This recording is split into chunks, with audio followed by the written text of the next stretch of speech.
Find the value of BC. ఈ particular diagram లో BC ఎంతో మనం చెప్పాలి.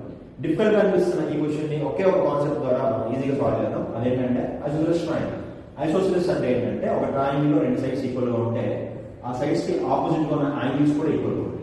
In this triangle angle is equal to angle. Okay, ఈ కాన్సెప్ట్ మనం యూజ్ చేద్దాం. సో ఇక్కడ మనకి ఐసోసెలస్ ఎక్కడ ఉంది?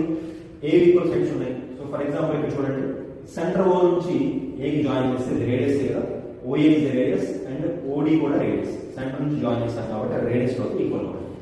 ఓఏడి ఈ ట్రయాంగిల్ చూడండి, ఈ రెండు సైడ్స్ ఈక్వల్ కాబట్టి ఈ రెండు యాంగిల్స్ కూడా ఈక్వల్ ఉంటుంది. 60 ఉంటే ఇక్కడ కూడా మనకి 60 వస్తుంది. ఓకేనా, రెండు 60 లో ఉన్నాయి. థర్డ్ యాంగిల్ ఎంత ఉంటుంది? మొత్తం 180 అవ్వాలి ట్రయాంగిల్ లో. So 60 60 third will also equal to 60. ఇప్పుడు ఈ యాంగిల్ చూడండి. సో ఏఓబి అనేది ఒక స్ట్రైట్ లైన్. టోటల్ యాంగిల్ 180 ఉండాలి. ఒక 60 ఇక్కడ ఉంది. అప్పుడు ఈ యాంగిల్ కూడా 60 అవుతుంది. టోటల్ యాంగిల్ స్ట్రైట్ లైన్ 180 కావాలి. ఇప్పుడు ఓబిసి ఈ పర్టికులర్ ట్రయాంగిల్ ని చూడండి.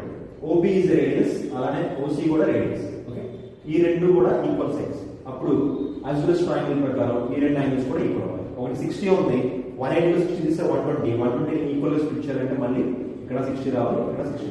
సో ఓవరాల్ గా ఇవన్నీ కూడా 60 డిగ్రీస్ అన్నమాట. సో యాంగిల్స్ అని కనుక్కున్నాం కదా. ఇప్పుడు మనకు కావాల్సింది ఏంటంటే బీసీ. సో బీసీ లెంత్ ఎంత ఉంటుందంటే ఈ ట్రయాంగిల్ లో అన్ని యాంగిల్స్ ఈక్వల్ కాబట్టి అన్ని సైడ్స్ కూడా ఈక్వల్ గానే ఉంటాయి. సైడ్ అంతా అంటే రేడియస్ ఎంత? రేడియస్ 3 అని ఆల్రెడీ ఇచ్చారు కదా.